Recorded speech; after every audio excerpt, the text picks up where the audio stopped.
Welcome to Biffin's blog number 9, I should say. More late night musings with me. For anybody who's just tuned in, we are still in the US. It's the 17th today. We've just finished up our LARPing weekend, and I'm currently on my own, which is kind of a unique prospect. Leah's flying off to Rochester for some medical institution, which is good, so she'll be able to do some more looking at different facilities. It had a name. I'm not really good with names, or at least as far as medical facilities go, so I'm hoping Leah will give me a note at some point and I'll be able to correct this in a future blog saying exactly what she did, because she doesn't particularly want to talk, doesn't like the sound of her own voice, whereas everybody knows I love the sound of my own voice. Okay, LARPing in the US. It is an amazing thing. I just wanted to give a brief overview of something. 20 years. I'm coming up to my 20th year of LARPing. I had to think about that at the end of this weekend. In my 20 years of LARPing, I always thought that I knew what LARP was. I mean, I've jammed in freeforms, I've played in freeforms, I've played in LARPs, I've played in Biff, PG, I've done a bit of Swordcraft, a bit of this, a bit of that. But, and I thought I had a good handle on things. But what I've now realised is that you don't know LARPing until you really experience it everywhere.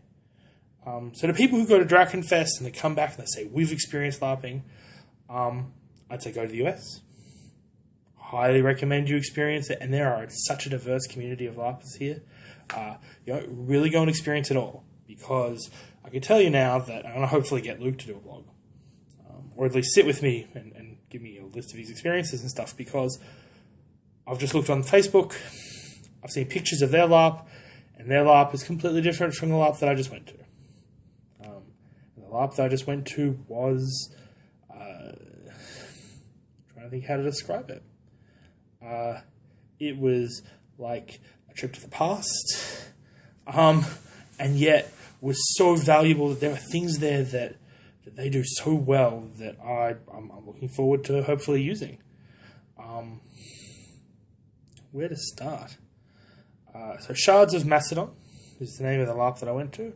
And a big shout out to anybody who watches this from that game, because as far as inviting people, new players to come along, these guys are fantastic. They had extra bedding for us, something Leah and I didn't know when we went. I was actually scheduled to go to a different LARP, but it turned out that the LARP I was going to, for me to actually get there and then get back to New York to meet up with Luke and Megan to be on my own, would have cost in excess of $300 US. Now, okay, paying $300 US to do a Drakenfest, which is a full 4 or 5 days or something like that. No, not a bad plan. But to get to the middle of nowhere where you know nobody for $300 US, which is a whole lot more than what we charge even for our base events, for 2 days, not happening. So I went with Leah. This was in a nice forest, Prince William Forest, here in Maryland, or was in Maryland, I should say. And as far as locations go, OMG, I want it. It's like everything in deep, dense forest. There are rustic wooden cabins, which have been updated to have some electricity in them. But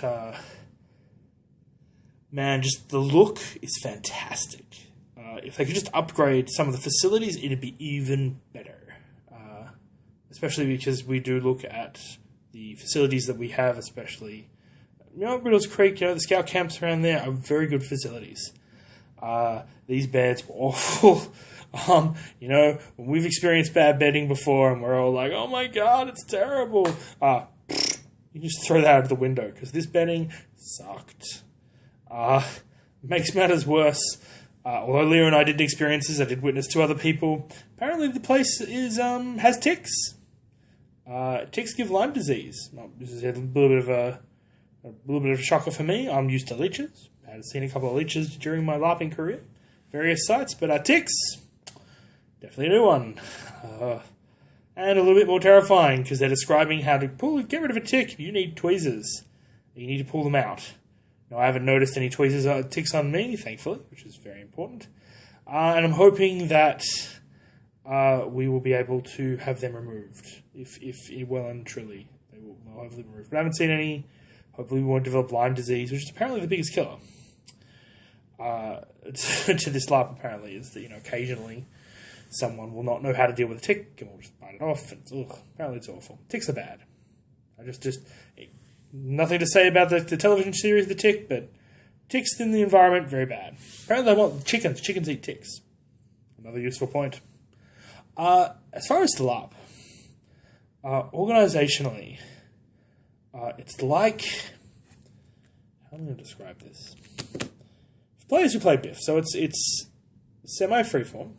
So it is a freeform type-esque event, like Biff, where they don't have very many full-time NPCs, but players have an opportunity to go out of character and go on NPC and do different plots and things, which is really cool. And they do essentially linear events. They do small linear games telling small sections of story, which is interesting,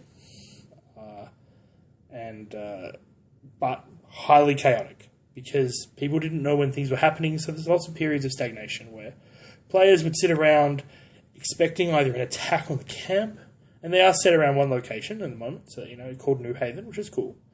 But they'd sit around waiting for an attack, and attacks wouldn't happen because they didn't have the players or NPCs for it. So it was never going to happen. But that was interesting. We did originally go to NPC, but we ended up playing. People convinced us to play. Rule system-wise, okay. This one's for Miss McCorrist out there, if she watches this. If woe is elegant, and our system is archaic, then this system would blow your brains out. Because it is so convoluted. No offense to anybody down there, but as far as systems go, and we were told this is one of the least complicated systems, blew my brains out. I didn't get a handle on it.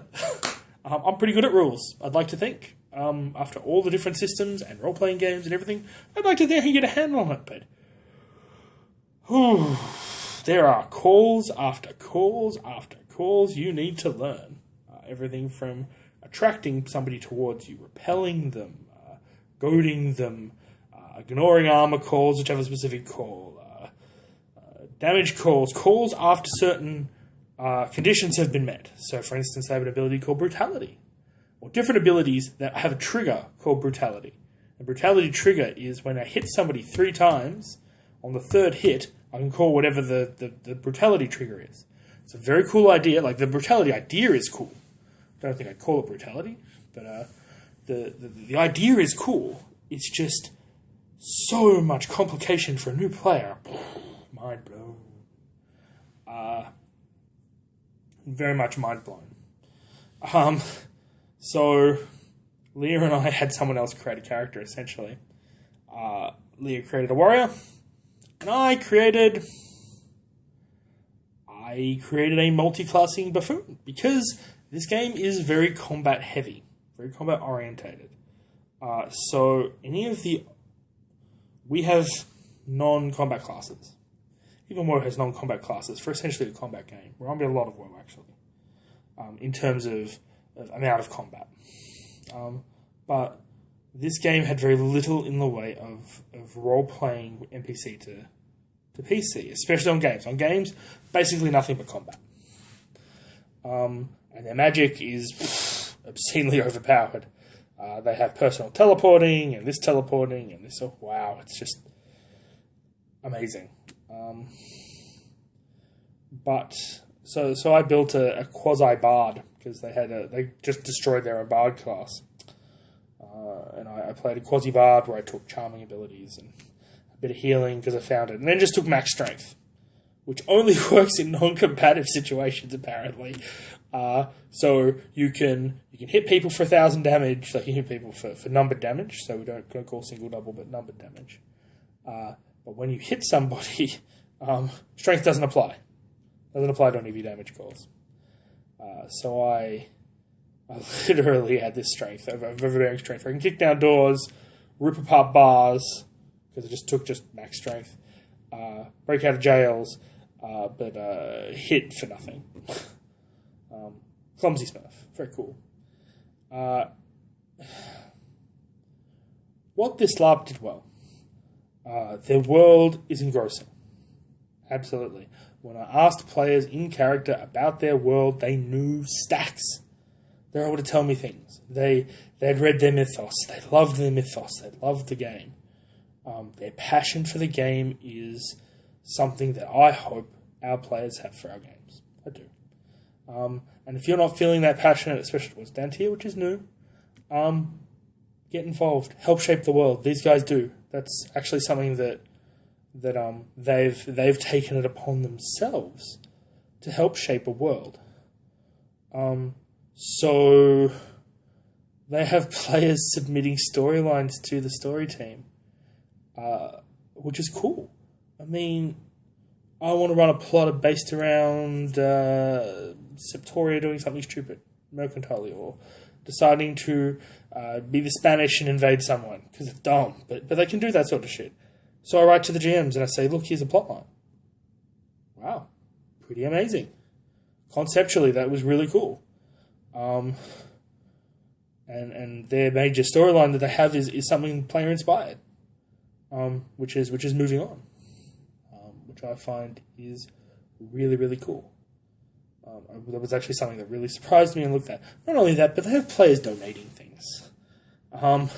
So players donating cookware because they have a one person, Madeline Reed, and to Elizabeth. From the bottom of my hearts, you guys are the greatest chefs. You are the great cooks. You are amazing people. The amount of work and effort and poise and skill that you have and you pour into your work is beyond compare. You are amazing. And the reason I can say this is because the poor girl who was cooking in this place, and she was fantastic, did it on her own. People offered to help clean, but mostly they just stayed out of her way. There are a couple of great people like Erin who would come in and would ask if she needed help, and for the most part she didn't. But I sat down and got to talking because I did dishes. Hey, I love doing dishes when I'm at Battle Up. But got to talking because at least she had the time to answer some questions, and she told me that for the last year she's been doing all of the cooking, where she would buy the food and prepare it herself while still playing character, to get this done. And I thought to myself, holy shivers. Stars and Stones, so we start using that because that's kind of funny. This girl is doing all of this hard work and is cooking for all these people, and basically, God, she may have gotten applause, she may have gotten some thank yous, but ultimately got no other rewards whatsoever out of this. And the amount that they spend on food per person and the amount they spend it on this LARP was very small. They pay very small for the most gorgeous campsite. They pay a small amount of money, and this person just brings along food, and it's not the greatest of foods. Like, it's in terms of health, our girls, the food is always well prepared and fresh, and we get fruits, and we get things that that these people may not have access to, especially if you're only off one person's budget. But when anybody says to me, your LARP is expensive, and our LARPs are expensive, and they're expensive because we provide a level of service that is very, very high, especially in terms of food. We make sure everybody is well fed and fed well, which is very different. Like, the amount of, and this is as I said, you can call me an arrogant Australian, but there's too much sugar, too much fat, too much, and this is from a guy who loves sugar, guys. too much corn syrup, too much, just too much. I find myself missing bread. Not saying that we couldn't buy bread here, but the bread here has sugar in it. It has corn syrup in it. It is literally sweet bread. Everything is sweet. And if it's not sweetened, it has been sweetened either. It's just terrible. Sausages are small and awful and greasy. It's terrible. It's bad. So look, props to her for cooking on her own. Props to the people for donating things to their LARP because they love their LARP. And these people get 60 people. Okay, so you're running a linear-esque adventure for 60 people, and they only have 5 NPCs, if that. And they had 3 GMs whole weekend, so they have people putting on the GM hat and trying to go out and help them. But ultimately, they had 3 GMs. Running a game with 3 GMs for 60 players, where they are everything. They have mods for everything. Oh, look, we're going to do this. It's not an encounter, it's a mod. And they literally will have 3 or 4 encounters in them. Go do that. Okay. And that is just... I hats off to them, but it's something that could have used improvement. Something else that needs to use improvement. Okay. Leah twisted her ankle. She twisted her ankle because we were in 2 combats. We decided to NPC first night we were there. Didn't have our costumes on. I barely any kit anyway, and some of the photos Leah will hopefully give to me to post. We'll show we had very little kit. When you see the photos, you'll be like, Mark. Look, I worked with what I had. And what I had, okay. I didn't have the Daikoku suit anymore. That's had to be sent home because it's too heavy. And if I'd worn it, by the way, it's 38 degrees Celsius around here and humid. Stupidly humid everywhere. Yes, it's summer, but I feel like I'm in Brisbane, or the times I've been to Brisbane, where the humidity is what's killing me. It's not the heat. We deal with heat. The humidity is a killer. So me being in those silks would have absolutely sweat everywhere. I would have been unconscious. Would have been awful. But fighting in pitch black darkness and it literally no lighting whatsoever. People can say as much as they like, cool, ambience is good, if you don't fight, in darkness, all right. So 3 headshots down, and headshots are still forbidden in this LARP. I was very angry.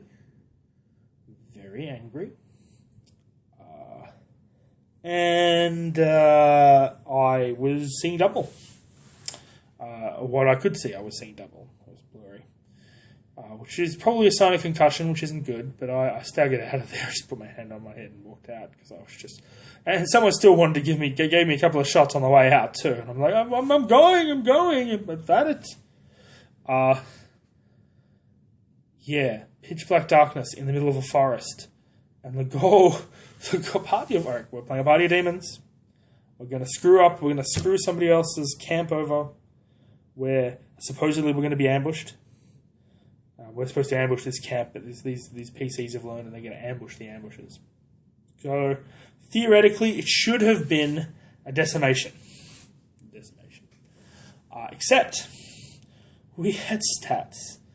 And we had stats that would have rivaled some of the more epic battles of PG we've ever had. Yeah, the party, but the party have, as I said, too many calls, too many things to try to remember especially for a new player.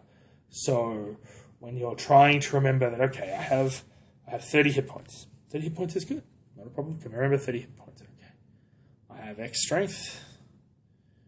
I have X spirit. Neither of which actually mattered, but they always read them out. Okay, base stats. Base stats are good. But then they were like, well, and here you go. So your brutality hit, you call blood 8, vile blood 8. You call base damage is vile 3, You have 10 mystic blocks, 10 hit blocks, 5 something. I got another block. Importune block. No, it's not. Invoke block.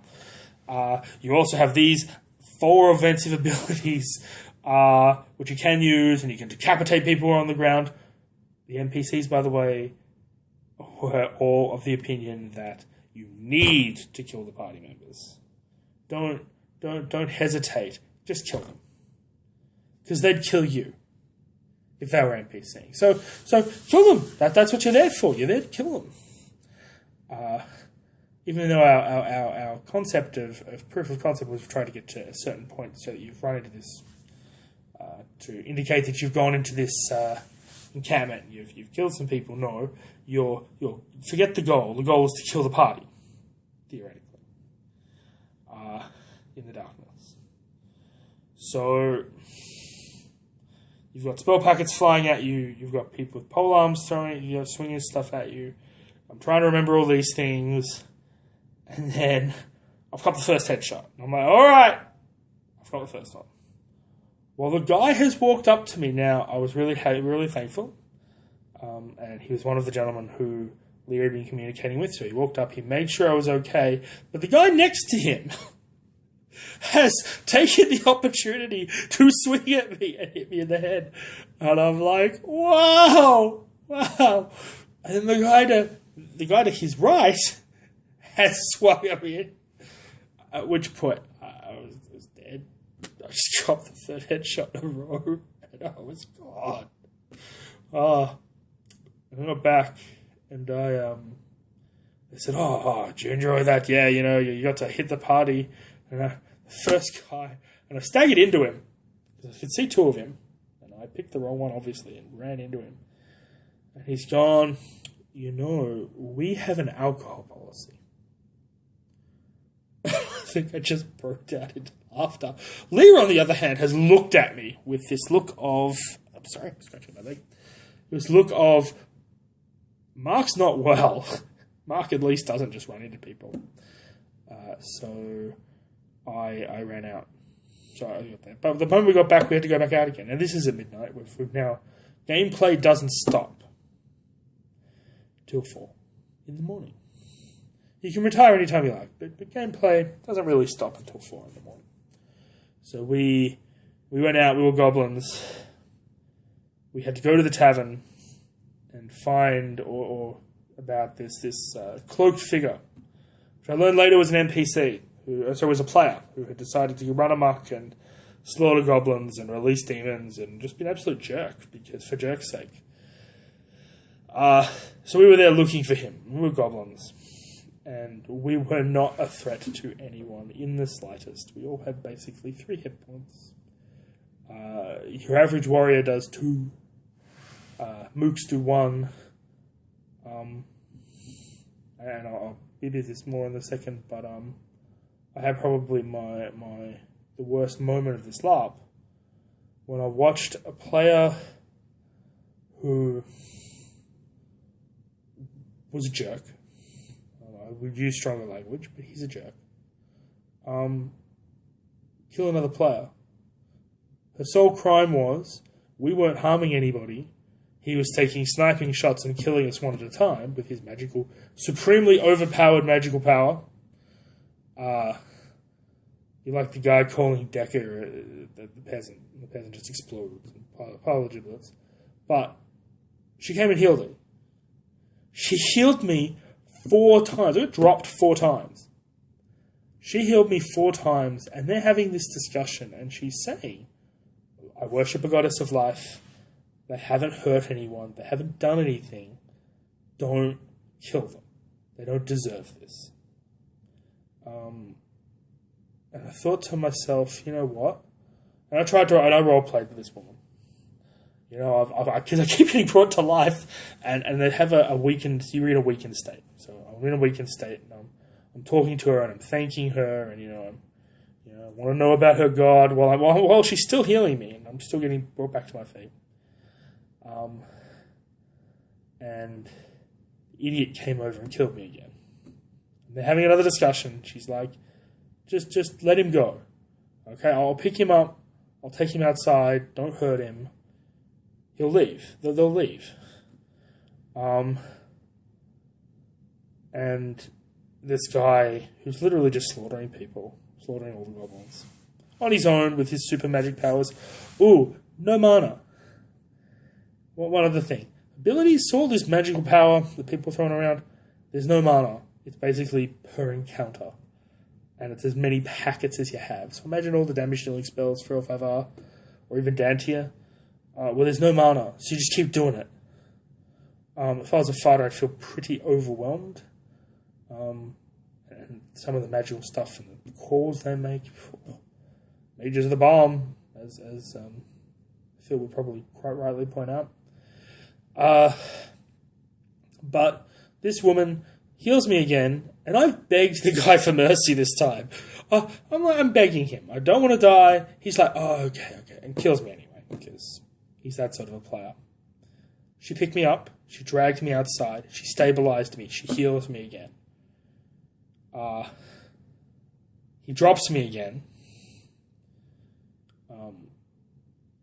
I think I got lucky. We're in the darkened. We're in a darkened area now, and she's still begging him not to do this. Heals me a 4th time. I get to my feet, and she kills him. He kills her. Attacks her instead. Drops her. And it is the first time as an NPC, possibly ever, where I have literally been driven to the point of cracking it. This guy was a dick. Pardon my language. I really didn't want to do that. This guy's really bad. He did the wrong thing. He killed another person's character, and the only reason was she was healing somebody. Whether it be a goblin or not, I wasn't hurting anybody. The rest of the goblins weren't hurting anybody until we were massacred. Now, by the way, there are only 3 PCs there as well. So in terms of importance to the story, this had no importance. And because there weren't any players around to see it, it was a worthless gesture. And the fact that so after being brought back and wanting to save this woman, and I saved one of the other players too, because I literally picked up another player that the other goblins had turned, and found one player who was literally just on his own, and he got attacked and killed, dropped. And I dragged him over to the rest of the players, so the players theoretically healed him, I hope. But I walked away from the encounter. I decided, as a goblin and having this happen to me, I walked away from the encounter. And a GM who had organised this encounter had come up to me and he's like, "Where are you going?" And I said to him, "Look," he said, "I want you to go back in and fight." And I said, "Okay. To be honest, it is now 2 in the morning. I spent a good 2 hours doing this. It's 2 in the morning. They understand why we were there. They have killed me, or this one guy who is dropping all this damage has literally killed every single one with one hit that you've sent there. There is no swarming. There is nothing. We are not hurting these people. We are not even threatening these people. There is no point to this encounter. It needs to stop." But I said, I want you to respawn. It's like, but you're not getting it. And I know this is if I make a mistake like this, and I'd like someone to point this out to me if I ever do, but because I really will need to understand this. If I do this, if I have an encounter where the point of the encounter is to threaten and to attack the player, to give them a bit of a rough house. And there is like a demigod standing there, and he's just... And the players get it, and I keep sending players back to fight. You should come up to me and remind me of what I'm saying right now, because I'd be an idiot. So please let me know. By the way, this is going to be a bit long, obviously, because This is actually me relating a whole bunch of stuff that happened. We'll only go for hopefully another 10 more minutes if people can be bothered watching. Don't need to if you don't enjoy LARPing, because this is what I'm talking about right now. So that new players. Okay, so I said they were really good about helping new players, and they want new players. But there's a huge caveat. If you have new players, and this is something that was brought up with us, and I intend to change, I've got a couple of ideas. But if you have new players, you need to take care of those new players. Because if you don't take care of those new players, the new players don't come back. We had people who were there, who had been there for 3 events, or up to 3 events, or 2 events, who were thinking about not coming back because there had been nothing for them to do. They run monthly. The last month they were there, they did nothing. There were no beginner level events, and there was a lot of hope. There were a lot of high-powered characters. So characters that were literally in a game where I was calling 1s, Lyra's calling 2s as a starting character. We had fighters calling 10s. We had mages dropping 15s and having supreme level abilities. And yes, they had some good reasons for things, and I understand being powerful. But the overriding plot arc was something that Leah and I couldn't get into. Alright, we understood that things were going on. A couple of people were nice enough to tell us and even tried to invite us along to games. And they had basically small RPing sessions in a back room to deal with things that they didn't have anything that they'd set up for. Or couldn't do anything on the fly. That was their on-fly thing. So, bring people into a room and then we'll have a bit of a role-play session in here and then you can leave. And I've given you some more information and stuff. So that was disappointing. I would have liked a bit more in terms of being able to get into the story or having something that would make me feel as though I was a part of the story, as opposed to just being a coincidental. Oh, best part out. Okay, so one of these guys, and God bless him, because he got to the GM and basically demanded a new player game. So they ran a new player game for him. Simple dungeon delve. We had an NPC escorting us with an NPC horse who wouldn't leave, which is kind of cool. Well, it was good. It was good to talk to him, and I'm doing that. But all right, there are players now. I have never been called. Leah and I are laughing. Okay, we're laughing at things because we're being patronised. Being patronised about things like, you're a young adventurer. Look, I understand you're new here and you may never have laughed before. And Leah and I are trying to suppress laughter. Because it's not... How long has it been? Since 20 years? Almost 20 years? How long has it been since I've been called a young adventurer? Wow, it's cool. But I had this guy with red hair, wielding 2 swords, and from the first moment I saw him, all I thought was, here we go. I've got a guy here who thinks he is king. And he's like, okay, I want fighter in the front. I want 2 guys here. I want you're a mage. I want you in the middle. I want the guy with the other shit. I want you in the back. I want you protecting the back. I want you. What do you do, Leah? Oh, listen, I'm a warrior. Oh, I want you here. I've got... Okay, so I want heels in the middle now. He's sorting the party order, and he's trying to take charge. And he's going, oh, what do you do? Pointed at me, and I said, I'm a bard. He said, well, you're worthless. What the fuck are you? She said, you're worthless.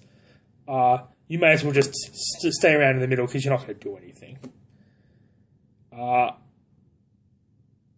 And Leah's eyes are bulging out of her head. She wanted to go with this guy. Right there, right then. We'll just drop him. And I thought about it. I had, so, as a bard, this bard skill, with this bard class, which, think of it that they have, you buy abilities from each of these different classes, and then you have qualifiers to get into other classes. So, and Chris Lee will love this, the Bard class wasn't a Bard class, but a Harlequin class.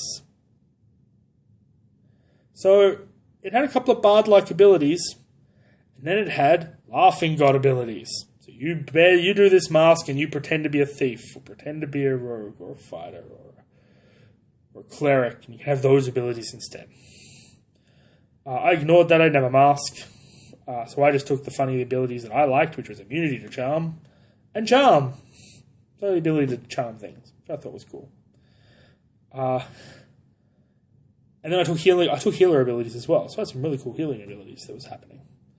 But we went on this game, and okay, I'm trying very, very, very hard not to lose my temper. I'm having a Sprite.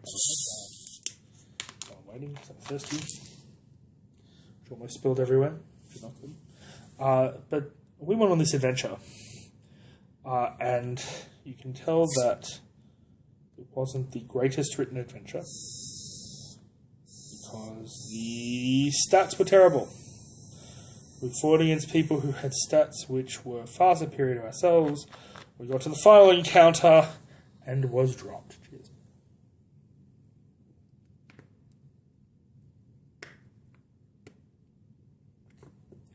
We got dropped.